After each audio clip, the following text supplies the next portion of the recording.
why don't we, just so we get the voices for those of us just listening to audio, Eric, if you could start us out, give us a little bit background about where you've been these last 30 years and what you've been doing.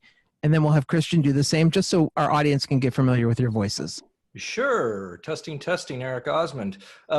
So I graduated from film school in 93. I guess we wrapped up Beaver in about 89. Is that right? Yeah. And I graduated from USC Film School in 93 and found my way into editorial. That's where I am now. I work for Illumination Entertainment that did Secret Life of Pets and Despicable Me and Sing and that sort of thing. Been there for the last 8 years. Excellent. And Christian, how about you? I did the show kind of early high school. I think primarily when I was in 9th grade or so is when I did probably the most of the show, and kind of been fairly linear with my career path, and it had actually nothing to do with acting. It was basically going to veterinary school. So I've been a veterinarian for almost 2 decades now. All right. So let's talk a little bit about what you've known from what we're doing so far. So we are kind of having a virtual cast reunion with all sorts of the cast of the new Leave It to Beaver. So we're glad that you both are here. Have you heard any of the updates from your other castmates, and what are your thoughts on what you've heard from them speaking so far? Well, I think between the two of us, we've probably heard all of them, but I still have a couple outstanding, but I'm learning a lot. You know, I learned that Kalina met Jimmy Stewart. I learned that Bryon Levant saw Kip's grandma naked, and these are important things to know. Yeah, so it's been very informative. Very good. I agree. It's fun to listen to everybody and get their backstories, and you always learn stuff every time you hear an interview, and it's pretty cool. And you forget about stuff too. I'm sure I have far fewer memories than Bryon Nelson Jr. has of the show. He seems to know everything, but we'll try. But the beauty of being Eric is that he always has a camera going. So if you ever don't know exactly what happened, you can look at home movies and fill in any gaps. Nice. Well, he's going to do that. He wrote some great questions. I'm going to start out with the very first one that is on topic now. We want to know, okay. Eric, it seems like the new Leave It to Beaver was your one and only job as an actor. Christian, you probably as well. So was it your dad, Ken, who had you audition? Was there even an audition? How did you get cast in this show? For me, there was this is Eric. There was an audition. My dad had said, hey, you know, Bryon Levant mentioned that you're about the right age for the character that they're looking to cast as my son. Would you be interested in that? And I said, sure, why not? But there was a casting process, and it sounded similar to what Kip described, where we had to get through the echelons of the Universal people and then over to the Disney Channel, and then it's neck and neck, and you never know. But yeah, no, it was exciting because I wasn't planning on acting, but I sure enjoyed not having to go to school so much and hanging out on the lot and learning about filmmaking, which I didn't know existed as a career option. So yeah, it worked out well. And Christian, how about you getting the role on the show? So I think I had it probably easier than Eric did. I think Eric's was the real deal audition. I'm sure we both probably had a little bit of an edge just by nature of being Ken's sons. But yeah, I don't recall having to jump through too many hoops. I think it was kind of, let's see how this goes, and started off with just kind of random episodes here and there, and towards the end of the show I was getting written into more shows, and I think they're expanding the role a little bit. So yeah, like I said, I didn't really have to do sort of more typical cattle calls or auditions. It kind of fell into my lap. And Bryon Levant learned filmmaking from Gary Marshall. So I think Gary Marshall is super fond of nepotism and family working together and, you know, going out on group softball trips and that sort of thing. So it didn't hurt that that's where he learned how to be sort of the camp counselor of the series, as it were. Oh, yeah. And that whole entire, I mean, you weren't, you were the ones that were regulars on the show, but even, you know, there was John's brother appeared on the show. Kalina's sister appeared on the show. Yeah, that's right. Even Tony's son. Tony's son played softball with you. Christopher, baseball. Yeah, it was nice having him around. He was cool to hang out with. And Frank Bank's daughter was also on the show. Yeah. So once you were notified you had the role as Freddie, Eric, how did you prepare for a character? Did you ask your dad for any tips? Did you naturally know how to do the laugh? No, gosh, it was a real long time ago, but if I remember for like the movie of the week, there was only like one line or two lines. So I probably worked like that forever with my dad until I had that, like a robot, probably too much like a robot. But then for the series, yeah, I remember working on the cackle with him because that sort of seemed to be like a signature piece.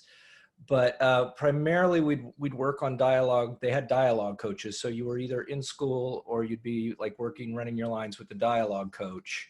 And, they had great dialogue coaches that came from Happy Days and Laverne and Shirley. And so they were really great with the kids and they could, I think, really dial you in. So by the time you showed up on the set with the director, hopefully you were kind of ready for it. And it became more second nature as the show went on, but especially at the beginning, there'd be a lot of time with the dialogue coaches just to make you sound like a normal kid, I suppose. Well, they did a good job. It's funny how that acting works. A lot of people overdo it. Christian, and then I got our dialogue coach to be in one of my USC student films too. So we stayed in touch and I got to exploit him that way. Christian, when you appeared on the show, since Eric had already been on it, was there a lot of sibling rivalry going on because he kind of had the bigger role and you didn't? Did you care? Was that an issue? I would say not. It wasn't like that as far as like jealousy about his role in it. And I guess it's just probably not in my nature, but I was happy to start getting more and more involvement in it, mainly just because it was fun. It was just like a big fun focal point of life and unique experience. And so I would say no more rivalry than any other kids with an age gap. I remember when we went to Florida, he would always pull pranks and stuff on me that was a little persnickety or lock me out of the car and start driving down the road and just like normal things that kids do. But I don't think it was necessarily show related. Sorry about that. Thank you for your apology. Now he apologizes. You kind of cut out there, Christian, because I have a wonky cable, and once every interview I lose about 5 seconds. So can you just? It wasn't that important. Yeah, well, you mentioned, I'll bring it up for you, that you got locked out of the car and he drove away, or is that the gist of it? Yeah, I was just I don't know one memory in particular. I remember him and John Snee were in the car in Florida, and it was something like, "Can you go grab something?" And then they were just toying with me and teasing me and just sort of driving away, and I was left running after them saying, "Come back, you jerk." Thank you. Typical kid stuff. It did sort of seem like the studio thing was almost like a rite of passage because Dad had done it. His father was a carpenter and a prop maker for the studio. His mom was an agent. My mom's whole side was aerospace. So like in the Valley in the 1950s and 60s, it was either aerospace or film. So we had like both sides in our family and we became interested in both of them. But since Dad had grew up on the set, it kind of seemed like, oh, this is really cool. We get to experience a little bit of that. I was kind of almost like sad that now, my two kids who are 22 and 21, they didn't have that. It's like, oh, they missed out of that part of childhood. But then I'm going, well, no, I guess that's not a totally normal part of childhood. So Freddie, you had Eric. Freddie was your character. Freddie had a few on-screen kisses on the show. The first one was with when you were in the school play together. Mm-hmm. The second one was with the teenage mother. Well, she was 23 years old, but she was a teenage mother. The child was 5 or 6 years old. And then the last one was the one where you and Kip went on a college interview and you missed the interview. So you and Kip kind of switched roles in this episode where he was the enticer. You were telling him what you should do, and he was telling him, well, let's party, let's have some fun. And so you make these two college girls, and so So I guess my question is what is it? How does on-screen kissing work with child actors? Gosh, again, it's been a while, but I remember it being sort of awkward, but probably no more awkward than cantering on a horse in a suit of armor down, Colonial Street, or hanging upside down from a window with cables on your ankles. We had to do all kinds of weird things. So you just do them, and yeah, it's fine. Did you ever if I'm not mistaken, I think that was your first kiss, though, wasn't it? Yeah, probably then thereabouts. Yeah, maybe. I think a lot of child actors will have their first kiss on camera. I don't know that that's an unusual thing anymore. Did you guys ever get a script where you read through it and thought, oh, this is super ridiculous, I can't believe they're making us do this, or something where you're just like, how am I going to get out of this? Or did you just go with the flow and be like, that's my job, this is what's in the script, we're going to do it? For me, it was the latter. Like, I didn't ever have anything that was particularly weird or uncomfortable. I mean, they're just fun little scenarios, I guess, and all of them had their own unique sort of, I don't know, add-on side cool things about them, whether it was playing with fireworks or being dressed up in mob costume, or there's all these different interesting things that went with each episode that was kind of cool and fun. They would take the interests of whatever we were doing, and try to write those into the script. That's where the music stuff came from. And I think John Snee and I were pretty much into special effects makeup. We had a makeup artist there who would teach us stuff when we were between scenes. He'd show us how to put scars on our faces or cover up our eyeballs with spirit gum and Kleenex. And so, yeah, so they would, of course, write an episode where John is transformed into a werewolf, and, he'd get the teeth and the fur. And I do remember going to McDonald's in the werewolf costume. That was kind of fun. Yeah. Nice. Very nice. Is there an episode that you remember in particular, besides the werewolf one, that came from a situation in life at that time?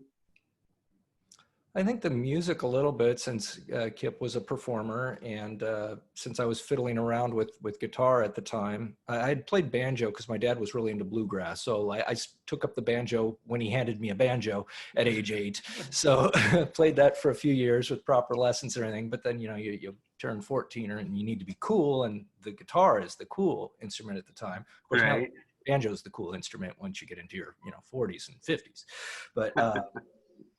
But yeah, so I think they just tried to write into that. I mean, Kalina with her horses, that sort of thing, found its way in. Bryon, I'm going to skip 5 because we already did it. So. Okay. So did you guys ever rehearse at home together? Did you ever talk about what happened at the studio at home? Was there anything that the three of you talked about? You can go ahead. I mean, I think you just talk about what was going on at your day at work, just like you would to any job. It might not necessarily be about a scene per se, but what happened in the office, or with the person, with your, with the teacher looking over your report or your essay, or whatever happened, whatever hijinks you were up to. But so yeah, you just talk about life, I suppose. Did you have to shine his shoes at home, your dad? It's really funny. I actually I'm cleaning out my dad's garage, and I found I must have built it out of wood. It's just 2 pieces of 2x4s painted blue, but it's a shoe shiner. So I don't remember ever having to shine his shoe, but I did come upon this shoe shiner. So it makes me wonder. I think not. I remember a couple things, going back to your other question. Like, I remember when I first was starting the role, like Dad coaching us about the Eddie Haskell cackle, and also did that sort of incessantly. And I also remember it wasn't unusual to where in the evenings Dad would run the lines, and we'd practice the next day's script. And I think obviously he wanted us to succeed and do a good job, and he wasn't over the top crazy, needing his boys to be stars type of a person, but I think he wanted to give us every opportunity to flourish and do well. It was also much easier to memorize lines when you're 16 and 17. I think I'd read the script once and then I'd read it going from the school to the set, and then you just go for it. And Dad would always be annoyed in the evenings because I wouldn't be focusing as hard, but you know, it sort of seemed to work. I can't do that now, but. And the other thing that's funny, I remember Eric practicing his lines, or like something like in the car when you'd like run your lines by yourself. Like back then you were just looked at as crazy. Now everyone talks in the car without anyone in the car. Yeah, that's for sure. Yeah. Did you guys watch the original Leave It to Beaver to see your dad as a teenager? Yeah, it was on, less so now, I guess, but back then it was on pretty regularly. You know, and it was, I liked the show a lot. It was kind of strange. It didn't seem like, hey, that's Dad, because he didn't really look like the same dad to me. He just seemed like the kid on Leave It to Beaver who they claim is my father, but I took their word for it. Yeah, I feel the same. Like, for me, it was always there. There was definitely no moment of, oh my gosh, Dad did this when he was a kid, and this is kind of a neat, big deal. It was just, that's just a thing that was always there. And I agree with Eric, like, it's so weird. There's something maybe about hardwiring. Like, I had no facial recognition of Dad as the kid with my dad. Like, to me, they didn't look anything like each other, yet at the same time, the other cast members, when I first met them and saw them, I was like, oh my gosh, they're exactly the same. Yeah, They're that's real. true. But I did not see that with Dad at all. Nothing. That's true. And as far as like the uniqueness of that experience, it's more like just like, you know, Grandma was a nurse, Grandpa worked at Lockheed, designed the doors on the L-1011, Dad was an actor. It was just like one kind of piece of family history, not like a more significant piece or anything. It was just another facet of our family history. Do you find in your regular life, and I know that Eric, you work in the business, Christian does not, do people want to talk about your dad to you a lot? Or do they put that connection together? Do they think that you're Donnie and Marie's child or something? Yeah, you get that question. You get that question a lot, Donnie and Marie. Usually at work now, what happens is you work for somebody for like 3 or 4 months, and then it comes up, and then it's like just like the surprise, cool. We get to talk about this now for a few minutes, because they're, you know, it takes them out of left field, which I could imagine if I was like talking to somebody and then all of a sudden I found out their dad was like Greg Brady or something. I'd be, you know, oh, that's cool, that's weird. But I had one really unique experience when I was I think I was a resident at the time, doing my surgical residency in North Carolina, and I was seeing a client and a patient, and the client was asking me, she's like, "You look really familiar. You don't happen to be related to Ken Osmond of Eddie Haskell, do you?" And I was like, "Yeah, he's my dad." And I was like, I'm sure someone put this person up to it, or they told him about it. Because I mean, a lot of people knew, but the client, and I believe her, like she swore to me, she's like, "No, I could see it in your face." And I was like, wow, that's never happened before, but it was really weird. I was like, that's amazing facial recognition to be able to recognize the offspring of a 50s actor in black and white. But generally when most people say, "Are you related?" I usually say I'm related to N. Osmond, but I don't know if it's the one that you're thinking of, because I don't know if they're talking about Donnie and Marie, which usually Donnie and Marie is the first question. Yeah. Yeah. That's funny. So the question that somebody really wants to know, and I don't want anybody to feel bad that I didn't ask their question, but the question that was going to lead into that is Mark Tracy says, what was the moment you realized that the Eddie Haskell you were watching was your father? Was there a pivotal moment you're like, oh my gosh, yeah, that is Dad? Or was there a weird moment like that? Or was it just kind of like what you said, it was a natural kind of thing that? Or was it turned on at one point and your dad said, "Hey," you know, or you introduced as it like your dad worked on this, or was it just turned on? No, because I mean, remember by the time we were born, it had already been on the air. And so there'd always be like little, you know, hey, there's a t-shirt with Dad on it. There's a thing, even when you're 2 and 3 walking through the mall. Yeah. So it was just something that you kind of knew of. It was just always there. It wasn't revelatory as if it was introduced to you like when you were in your 30s and you didn't know beforehand. You just kind of grew up with it. Right. Bryon, you're up. Okay. Number 8, in case you're. I see it. Yep. Okay. So yeah, our next question comes from Gary Greer. and we talked about this earlier. He's kind of wondering, there was a lot of music in the show. You and Kip were in a band, and you played the guitar, and so Gary wants to know, he's a musician. He wants to know if you played guitar. Yeah, not well at all. I still have a guitar and a banjo in the other room, but I don't find a lot of time to practice it. We did do dueling banjos over a Zoom call this week with me and somebody from work, but no, not a ton. I would practice. They would actually bring in somebody sort of proficient at guitar to try to teach me and get me through the one thing I kind of had to fake on the set, whatever particular number that was. I would try to master that thing. We had some blues one, I remember, that we were just riffing, and it was so dumb because it was like 7 or 8 notes, but I was able to get into the Songwriters Union because of it. So because I could plunk out those 8 notes, I was able to get into BMI. I don't think I did, but it's like, oh. A gifted musician. When you have nothing to put on a resume when you're trying to get into college, you put everything on. So I said, accepted into BMI music, at 17. Yeah, there you go. So one of my favorite episodes is Daydreaming. We were talking about a lot of music. There was a lot of choreography in that show. Was it hard to learn all that choreography? Definitely for me, because I couldn't dance a lick. Kip took right to it. But again, with the choreographer, just like the guitar teacher, Eric, this is how you do it. You put your right foot over here and then you put one over here. But it's still very robotic and forced. But luckily, there were good editors to cut around that and make it seem not quite so terrible. Well, Kip did that chubby checker hop. And, that if anyone can master that, they can do just about any dance move. Yeah, Kip could do it. Broadway trained thespian that he is. Yeah.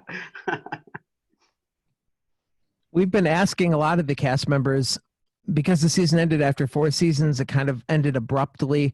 What do you think would happen if the show returned? How do you think Freddie and Bomber would have evolved? Would they have joined Haskell Construction? Where would you project them being now? Christian? I think, what was that? Well, we could just pretend that we're writers and we could just write something right now. Yeah. All right. Let's make a good show. Yeah. I don't know. I think Bomber was definitely way too independent and against the grain to just follow in his father's footsteps. So there's no way he would just be a cog in Haskell Construction.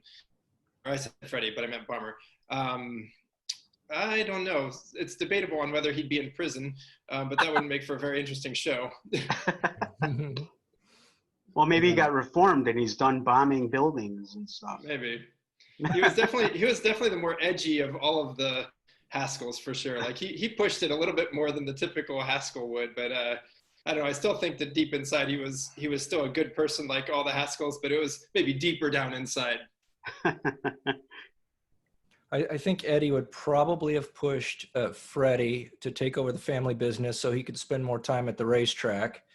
There would probably be Freddie trying to make it go more legit, or where's our social presence? Where's your Facebook presence?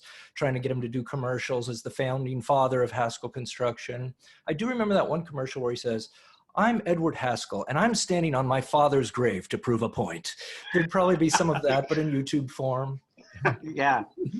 Only he would want you to make him look like a star. Yeah. Perhaps. Thank goodness we had Bryon Levant to write these episodes and Cindy Beagle. Yes.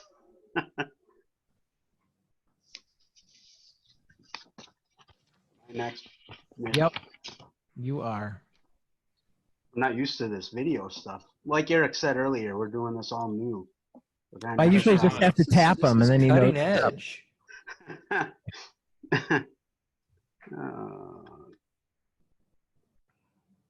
So Nick just asked about, the last season and how it ended. To a viewer, it seemed like it was going to go on. It kind of looked like, to me anyway, it looked like that there was going to be, Christian was going to kind of take over the quote unquote Eddie role, and Freddie would have gone to college. Oliver would take over as the quote unquote Wally role. Troy Davidson, Kevin would be the new Beaver role.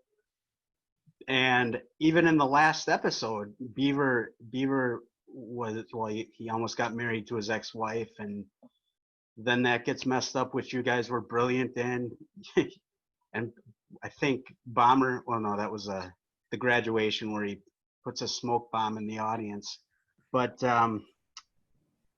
were you surprised, I guess, if, you know, when it ended, or did you expect it to go on? Because we've seen interviews online that have said that they expected more episodes to be made.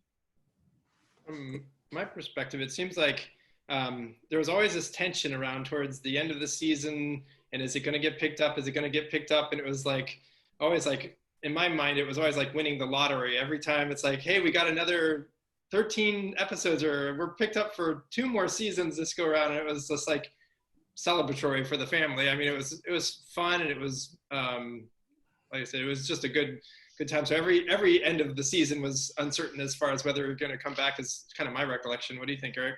Yeah, I would agree. I seem to remember the rap parties as feeling like real rap parties because you never really knew. And then maybe 6 months later, you'd get a call, or 3 months later. I kind of remember the last season as feeling like the last season. I remember we moved to Orlando as kind of like a way to extend it out one more season somehow. I'm not sure what all the backstory was there. But the last season was definitely felt very different than all the previous, where we were on the Universal lot in LA. Yeah, the Universal lot in LA just had like a lot of history and was a fully functioning studio, and the one in Orlando was just a vacant lot at that time with 3 sound stages that was coming up to speed. So that definitely felt a lot more like camp. And I think I was 17 and was getting a car and then an apartment. So it felt like camp with a little bit of independence. So it was very different than, you know, back at Universal. Which, by the way, you had your own apartment down there when you were down there, didn't you? I did. I think I remember that I started out with Dad in his apartment.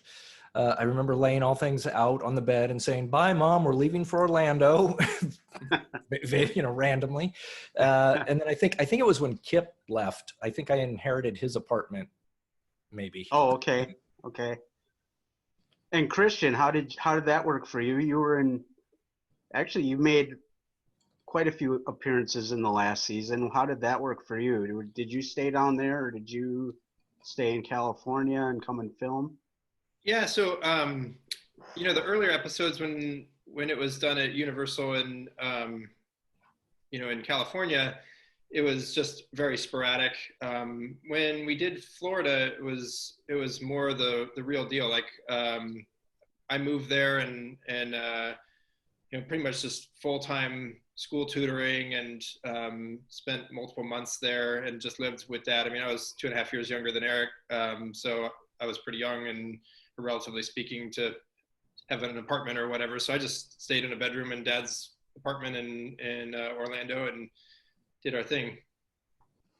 And I should say very good things about the school tutors. At least the ones we had were just awesome. They loved their kids so much.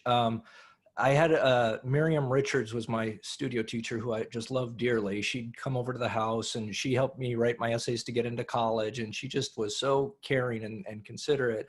I've lost track of her, you know, over the years, but we kept in touch afterwards. And I'd sure like to meet up with her again, but they were just swell. Yeah, I share the same sentiment. It was a unique opportunity and very caring people. And it's a neat experience. Like I mean, most people don't have these opportunities, and it was really fun.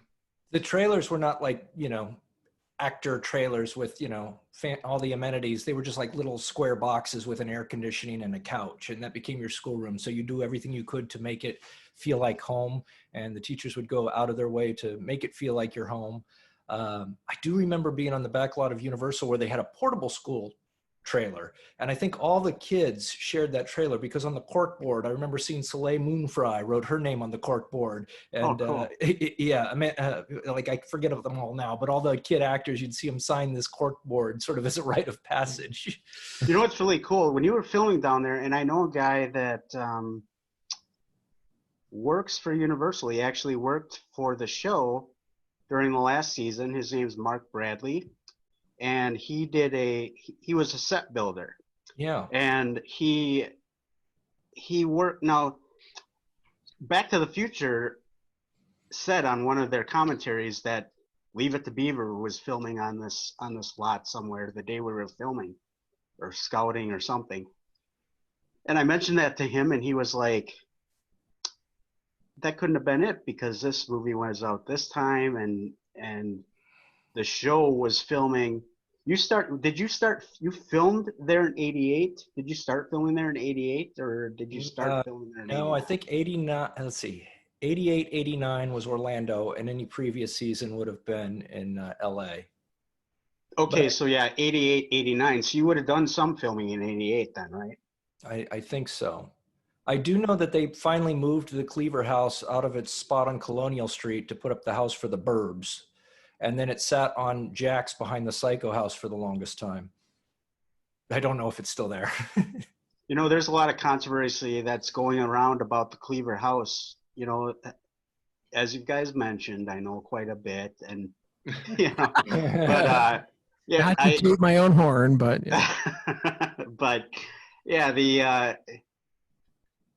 there's, you know, they're talking about the house. You know, this is the same house that was on Desperate Housewives or some housewife show, and I say that it is not, because if you look at it, I mean, as Mark Bradley will point out, that, I mean, this is, he and Bryon clicked right away, because first thing Mark said to Bryon was he brought him a little model of the house. He built the little house. And he has that in his house, I think. He does. As a matter of fact, I got a picture that he signed for me in his office. And behind there, you can see he did, you know, there's a Wally Cleaver house, and there's a Beaver, you know, there's the Cleaver house. And I remember seeing that, and I showed that to Mark, and he's like, yeah, those are my houses there that I built. And so anyways, he pointed out to Bryon that it doesn't make sense the way the show is shot. You know, like when you see a light on in the boys' bedroom, it's in the gable on the far right. But if you go up the stairs and the way everything is made, you know, what you're made to believe when they're going up the stairs, it's the other side of the house. Or the chimney.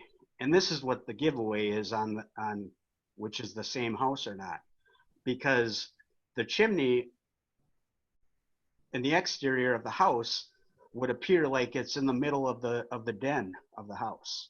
So if you look at the front of it. So this house that's being used now that people say they see on the lot is a different house. It might be the same skeleton, but it's redone because the chimney is on the side of the house. Yeah. You know, there's the fireplace and it's on the side of the house. It pretty much, I believe, it appears to be the same one that you see in the theatrical movie, if you want to call it that, in the 1997 movie that was done, the one that appeared in that. But there's also been reports that the real house has been like off somewhere. It's like disheveled and in disrepair. Yeah. That was the last time I saw disrepair behind the Psycho house. But maybe it's like when you remodel a house and you have to leave like one wall standing to call it a remodel. Maybe it's like that. Sure, yeah, that's the Cleaver house. Okay. Yeah, our area high school in Greenfield, Wisconsin, they did a whole remodel of a school. They built a brand new school that they wanted. The school was built in 1957, and they for years needed repair, and they needed repair. They wanted to build a new school. Finally, the school board gave them approval to do a remodel, but it's definitely a brand new school. I was on the CBS Radford lot at one point too. I think I've been to all the lots over the years, but CBS Radford, I think, has the house from the first season of Leave It to Beaver when it was on the other network. Not the new Leave It to Beaver, but the original one in the 50s when it was on the other network. Yeah, season 1 and 2. Yeah, I came around the corner. I'm like, gosh, that looks awfully familiar. There's actually a lady in the group that has done a virtual tour of both of those houses. Oh yeah. It's like kind of like what you do when you have like a real estate agent, and they kind of set it up. And so you can view. Yeah, it's cool. She hasn't done the upstairs yet though, but it's cool. Do like a CG model of it or something, since the interiors are obviously don't exist. Yeah. Oh, And I mean, I don't know how she did it, but she got all the, I mean, it starts out with you going into the house, and then it like pans off to the left, and you can go into the den, and then it pans off to the right, then it goes into the dining room, and then it shows you the staircase, and it's kind of cool because it's almost like she knows exactly what's in that house. But like you said, it's only, so many dimensions of an area. It's not a full house. That reminds me, I've got to tune in and watch how that remodel on the Brady Bunch house went. I want to see how that turned out. Oh yeah. That was fun. That was a good show. They should do that with the Cleaver house. Be interesting to see how they do it. Should I do number 11? I can. So yeah, we mentioned at the start of the show that you haven't done any acting since the show ended. Have you been interested in doing any acting of any sort? I think I did a couple things around that time. I loved the acting and being on the studio lot and going to school, but I didn't like the auditioning part terribly much, where you had to drive all over town, for usually not a great outcome, just like you had to go for 2 hours and do your thing and leave. And so I really liked film school because it seemed more solid, and it seemed like you still got to do a lot of the things. So I think I did like some soap opera or something. I did a couple little things, but mostly no. I still get to do it a little bit with my current job as an editor because we're doing animation. And so we have to start with drawings, and we have to turn it into the film before it becomes the film. So we have to have the music, and we have to put in every footstep and sound effect and every little bit of dialogue. So usually I just, grab my mic and then, record the voices that I need for that spot, for whether it's a narrator. And sometimes they keep it. I did a McDonald's one last year, and I think I did a Cinemark one. And some of the Illumination movies, they have me doing all the voices before they get Steve Carell or whoever does them to replace them, just because they need something to fill that space and make sure the story's working before they go out to the actors. And they take years to make anyway, so there's a lot of call for that. Wow. Well, it's cool. Your dad did a McDonald's commercial in the early 90s. Oh yeah. Right after the show, I think it was like 91 or 92. He and Barbara Billingsley did a McDonald's spot. So that was cool. I'm editing one right now, and that's why I stayed up so late last night. I really need to get through it this weekend. A McDonald's commercial? Yes, right now. Oh, nice. Well, before we move on from your years on the show, on Fancounters, we talk about your wild and crazy experiences that you may have had with your fans. So thinking back to when you were a teenager on the show, do any weird, crazy, or fun fan encounters come to mind that you'll never forget? That is so funny, fans. He's got some. He's like, I don't know if I should tell this one or not. But that's the one we want to know. No, you didn't get recognized. It was like a little cable show. It's like so flattering and strange that we're on this podcast. But I do remember driving to the McDonald's window with John Snee. I don't think he was in the werewolf costume this time. Okay. But we drove through the drive-through, and she says, "Hey, aren't you two kids from Leave It to Beaver?" And we said, "Yeah." And she said, "I thought so." And she closed the window. I went back to it. I don't know. That was it. That was our encounter. I don't know. That's the glory right there. That's the glory. Oh, wow.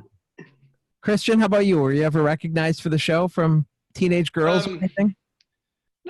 Not really. I mean, I even had a significantly lesser role than Eric did. So, I mean, it was, every now and again you get a fan letter or something that's usually pretty nice and they're usually pretty flattering and fun. But no, it's mostly I got just kind of harassed in high school walking down the hallway because everyone would just sing the Leave It to Beaver theme in the background because they knew that your dad was on the show. And, it's like, okay, that was sort of fun for the first year of high school. Now let's move on. But it was fine. Okay. But you didn't find anybody wanting to be friends with you because you were on a TV show or anything like that? I mean, it was pretty normal. They just wanted to be friends with me because we're just really fun to be with and really interesting. Yeah. Plus, we had bigger stars in our school. I think Shannon Doherty was in my high school, and Christian, you had who went to your school? Paul Walker. Walker, yeah. So. And you went to a dance with Shannon Doherty, Eric. On the show I did, yes. Yeah. Yeah. And you know what? It's really funny. It wouldn't be years later until after 90210 was on, and even then it was like, that's Shannon Doherty. I mean, you know, like she didn't look anything like Shannon Doherty. But if I like when she's really young, 4 or 5 years before she appeared on the new Leave It to Beaver, she was on Little House on the Prairie. Yeah. And there I can see her. It's really weird. I don't. Yeah. When she was on our show, I think her mom was asking about high schools, and I told her where I was going to go the following year, and so she went to my 9th grade. We had biology together. I think she was doing another show. She did one other show afterwards. I think with Wilford Brimley. Was that? Oh yeah, he was. Doggone it. Was it Our House or? Yeah, Our Something House. like that. Our House? Yeah. Yeah. I remember the show. So in 9th grade, she was doing that, and I was still doing Beaver, but we both had regular high school together. I think they asked us both to leave that year because it was too much rigmarole to try to get assignments to us. I know they had to get a fax machine for the school, and I think a lot The of school times didn't have one? no, faxes were newfangled things back then, and yeah, that's how we would get our I assignments. suppose. We'd fax them back and forth. I think some of the teachers in high school are more amenable to the kind of the unusual circumstances than other. I remember I also went to grammar school with Mark Paul Gosselaar, and I distinctly remember like him sort of butting heads a little bit with some of the teachers there because they had to again go through some different hoops to get things done, and like Yeah, they don't want to focus too much different. of their attention on one particular Eric, student. I can't hear your audio. I was going to say, I can see how they wouldn't want to spend too much, of their time on one particular student at the disadvantage of all the other students. So I get the point. I had a great biology teacher, Ray Endicott. Christian, you loved Ray too. Oh yeah, But he AP Bio is great. He would record everything on micro cassette, and you'd listen to that. And I guess that wasn't such a deal. He would just hit record, but it was one more thing he had to do. And I remember he would say, "And Eric," and he'd make some specific. Oh, that's comment too. right. That's fun. And you also conned him into a. Conned him into a student film at USC That's fun. too. I blew up his head. Yeah, because remember the special effects, so we did the whole mask of his head, and then he filled that up. He breathed through straws while he molded his head, and he fortunately didn't die during the process. Yeah, That's trust. Yeah. Yeah. Misplaced trust. Right. Bryon, you want to hit 14? All right. So since leaving acting, you become an accomplished editor, Eric. You worked on Scooby-Doo, Captain America, Thor, the Flintstones. sort of. Sort of. Sort of? I didn't edit on the Marvel movies. They're very distinct jobs, like assistant editing, VFX editing is super like technical, and databases and getting count sheets to the different VFX houses. And I did a lot of that. And for some reason, that's still the pathway to becoming an editor, is you have to do this first. And then the mindset of an editor is completely different. It's about rhythm and timing and pacing and story and emotion. And yet, in order to get to one, you still have to start at the other.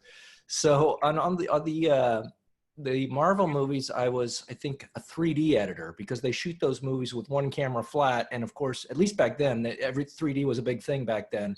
So they had to send every shot out to a place that would turn it into 3D. So that was kind of my job, is to make sure it all got turned into 3D with the help of a lot of very bright people writing programs to help me track shots and that sort of thing. Scooby-Doo was as an editor. That was with Bryon Levant. I think we did 2 of those, Scooby-Doo and Curse of the Lake Monster.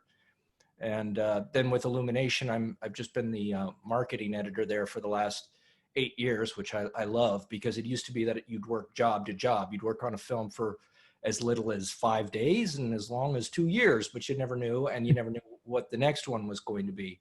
So I found this home at Illumination on the marketing team, which I just love, because you're working with the directors and you're working with the storyboard artists, and you're working on everything that isn't the movie. So it could be Super Bowl commercials or trailers or commercials for McDonald's, but it's super collaborative. Even during this pandemic, we still get on Zoom like twice a day, and we're sharing our screen and showing cuts and showing boards and showing drawings.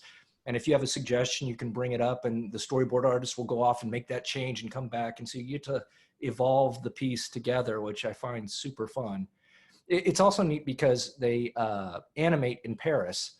So that means we work during the day and they're working at night. So the machine's going around the clock, and it sort of means you get to keep more reasonable hours most of the time too. Animation, that was the trick, animation. I didn't know that. I worked in live action for 20 years, but.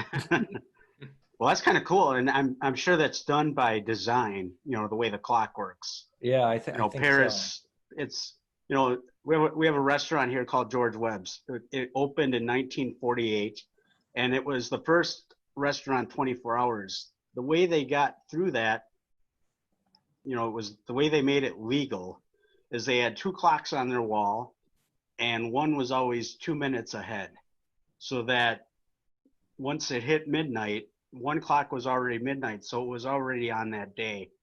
And then the second clock was, it's weird how it worked. It was a technicality, a little loophole that they had, and so now they have 2 clocks. So that's kind of like a reality thing with your animation, the way it works. Once you're done, then Paris goes. It's like the clock is forever going and everyone's at like daytime mode. Yeah. Although when I talk to Eric, it sounds like he's pretty much going 24/7. He's working pretty hard. Right at the moment. It goes in phases, but right at the moment, yeah.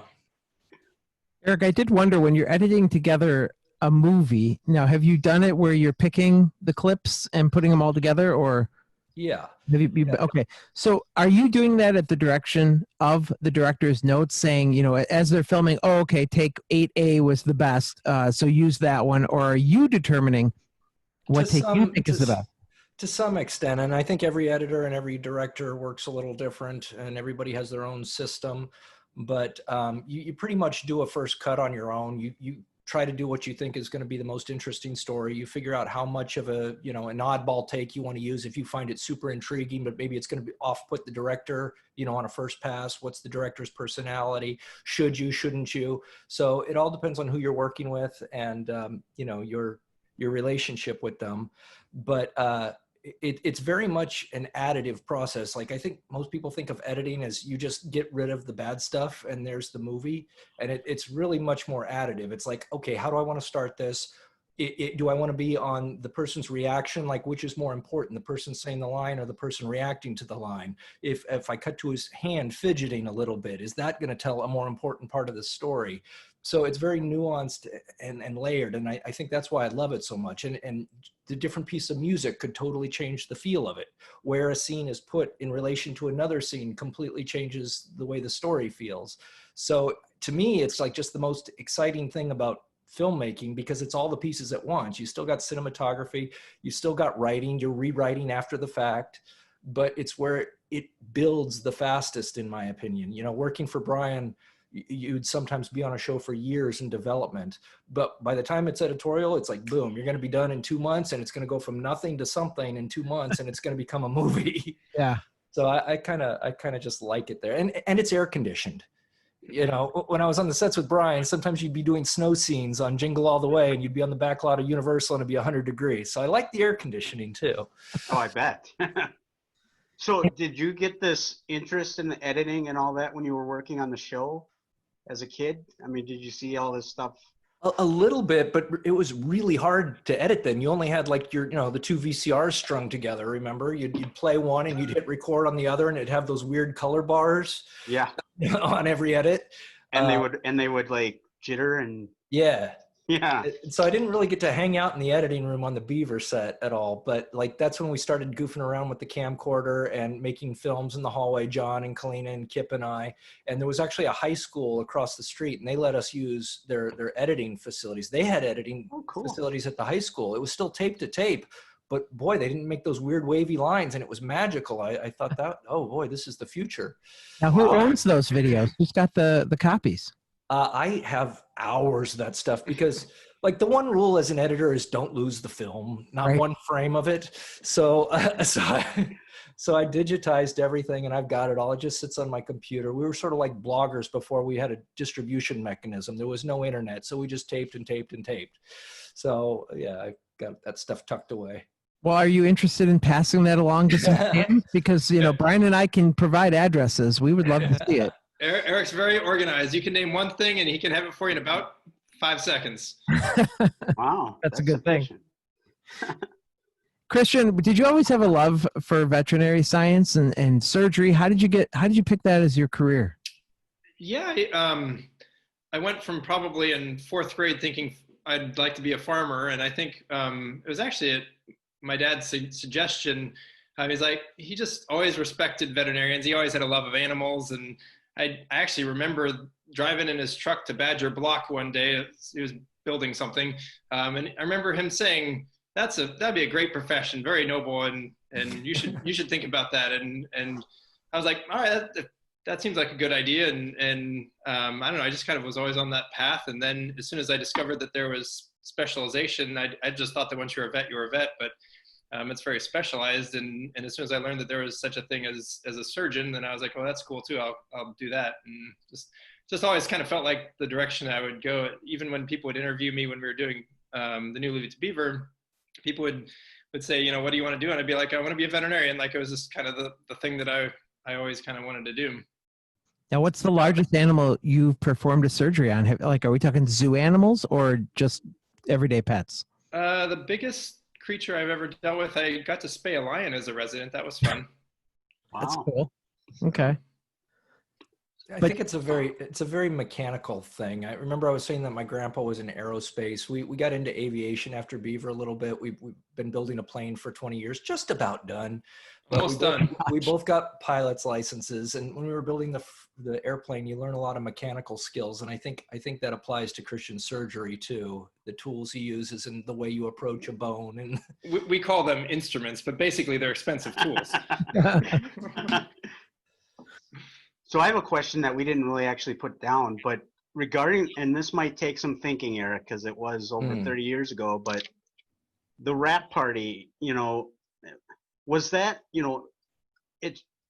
it showed some people, like there were people like sitting at tables. So I'm guessing this is like, the way a wrap party would work if you're doing a wrap party after a season. So were these like family members that were out there? I remember seeing there was a clip where the little girl was doing like a funny face at the camera. And so I'm just wondering if there was like people there or if those were like extras just for effect. No, it was our actual crew, and it was their families. I mean, sometimes we'd have them at bowling alleys, but yeah, that one was on a soundstage. I think it was a way for Bryon to squeeze out one more episode in a season we may have been short one. Hopefully the crew members weren't too put off by it, but as I remember, it was still a nice party. Oh yeah. Frank always enjoyed them. Yeah. Yeah. My dad was really good friends with Frank. They became the best of pals, especially in later years. Yeah, they were best of buddies for sure. And Frank was a fun guy and really neat. And what's really, when you think about that, I mean, in the original show, they were like they were in real life later on in life, where they were always together. Yeah. Like I think I've heard interviews with your dad saying, yeah, we'll be at a 7-Eleven or somewhere, and they'll say, oh yeah, you're Eddie Haskell, and then I'll be like, you know who this guy is? And it's like, oh yeah, that's Lumpy. But yeah, it's kind of cool to see. It's kind of cool to see the two different, they just kind of hang out like best of buds, Yeah. Well, it's been said a lot on this podcast, but yeah, it was such a wonderful group of people, from the writers to Bryon to all the actors. They were just a bunch of nice people to hang out with. You wanted to. Yeah.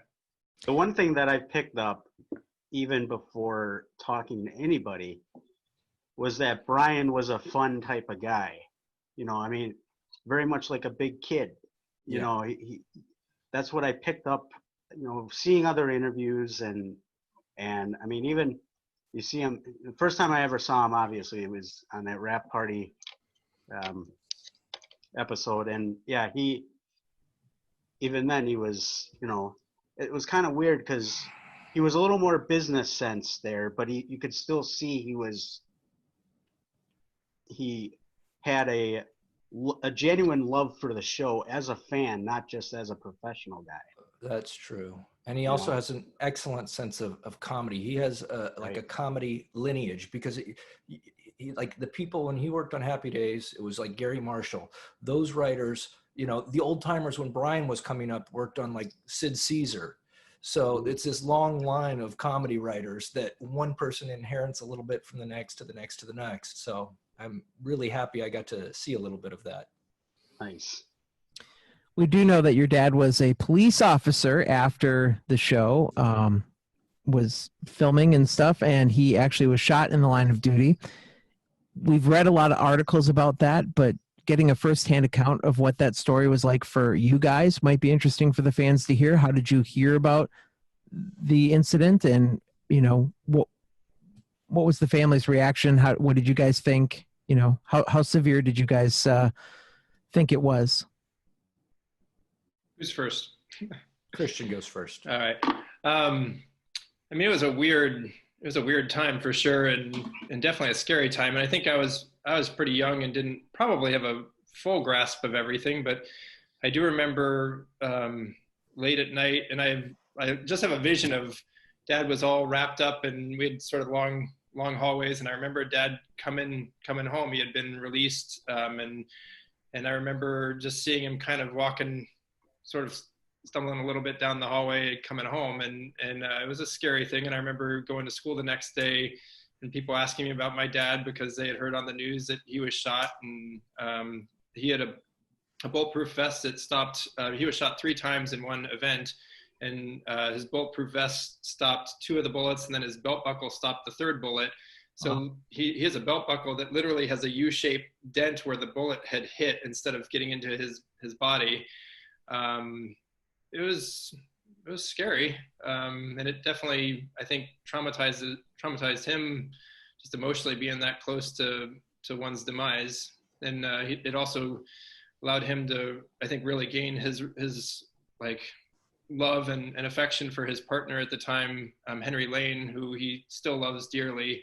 That's, again, one of Dad's bestest of friends, and he just thinks he walks on water, and he does. Yeah, he's visited Dad as recently as just a few months ago, and he lives in Idaho, so they keep in touch. Well, we definitely appreciate your dad's service. Put that on record. So. Eric, police, they have a tough job. Yeah, they do. Eric, did you have any memories from that day, or hearing about it, or anything like that? I remember exactly what my mom said. She said, "Your dad's okay, but he's been shot." So to me, that meant he's okay. That's what I heard, but he's been shot. So it's like, okay, now he'll need to get better, but he's okay. Yeah. So I wasn't worried about his survival, I guess, because of the way Mom phrased it. But that's good.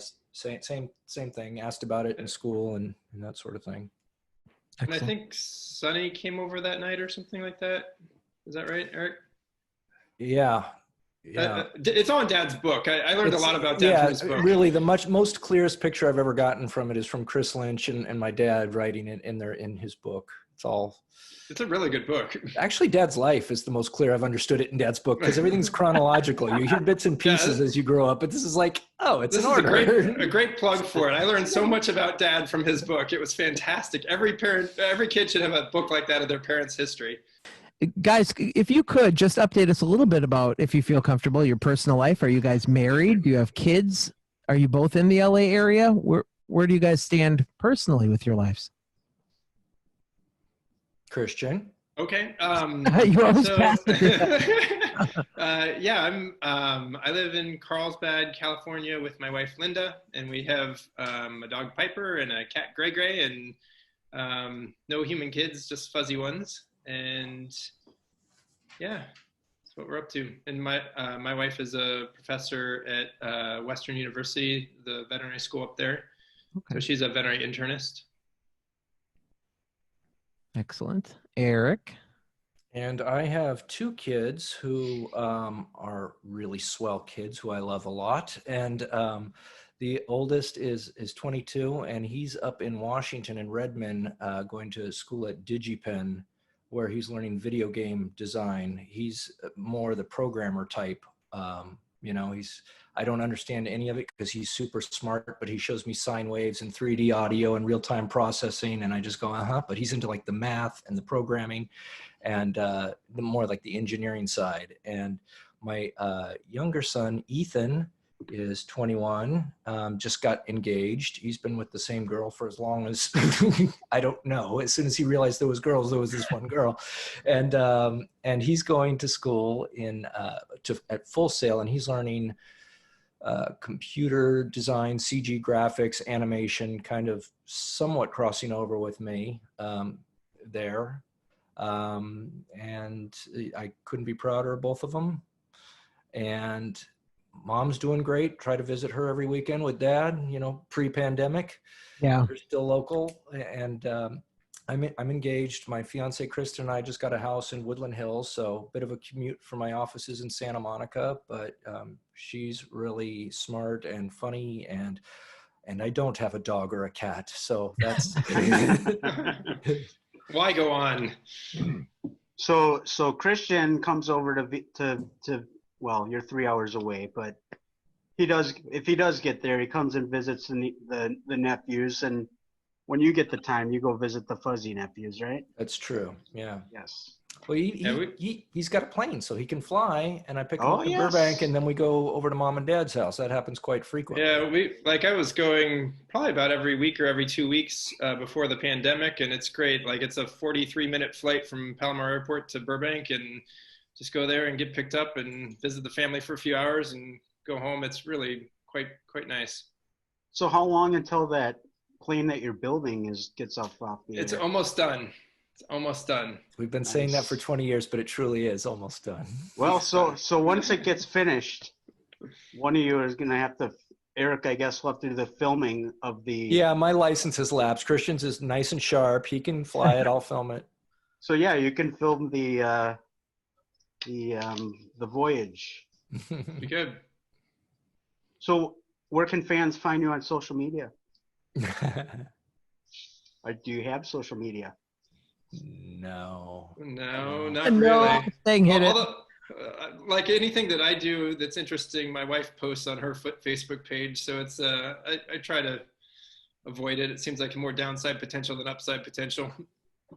And whenever I open Facebook, I think I got rid of it when they did that messenger thing and it confused me. So now when I open up Facebook, I've got like 5 years of happy birthdays. So I just close it again real quick. Yeah. Well, it's too much pressure. Right. You know, and the one thing that's kind of frustrating, they used to have it formatted where you had a inbox, and now it's like a messenger where it pops up. And the inbox was better because you could go, you know, it said how many messages you had. You clicked on it, then there was a list of people, and you could find, you know, the messages. But yeah, not so much anymore. I spend enough time sifting emails as it is. I don't want another obligation. right. Yeah, exactly. Cool. So go ahead. I do have one more thing. Let's see, 89 you guys wrapped. Mm-hmm. So that is 31 years. So I was mentioning Mark earlier. He works for Universal right now. He's working on getting something done, an article, I think he said, and he's interested in getting a hold of any of the child cast of this show to get information on what they remember, you know, the 30th anniversary. That's what it was. It was 30th anniversary of moving to Florida, you know, the Florida opening of Universal. And since Leave It to Beaver was an opening act, you know, opened that studio, he was interested in getting a hold of the cast, primarily kid actors, to get their view on the move. Is that something that you'd be able to do or be interested in doing? Sure, you could send them our info. Sure. I remember when we went out there, there was, I don't know, maybe Brian printed it out. It was just a vacant lot with a dumpster, and it said dump all, and it said, "Welcome to Universal Studios Florida," with the, you know, the font, because there was nothing there. So I still have that sweatshirt. Well, that's what Kalina. When we talked to Kalina, she said, yeah, it was pretty desolate when it was pretty brand new. There was nothing there yet, but Yeah. then she was talking about all the antics that happened on wherever you did go. So I still got the press. I still got the press kit from the opening. It came in like in a little film box, and it had the brochures of what it would one day look like. Here's what Jaws was going to look like. And nice. It was fun though. It was like there was nothing there, so like we used to I remember John Snee and us. We were into model rocketry, and so we just like ignite things in the back, the back of the studio. Back when you could kind of do whatever you wanted because there really wasn't anything there. It was fun. Well, guys, thank you so much for taking your time to talk to us, to reminisce with the memories and everything and all the stories. We really appreciate it. Thanks for having us and wanting to talk about this. So that's cool. Oh, absolutely. Thanks for wanting to talk to us about it. And yeah, it was great to be able to get Christian on the call. We were able to do this virtual face-to-face. That was a cool idea. Yeah, neat. That's good. Thank you.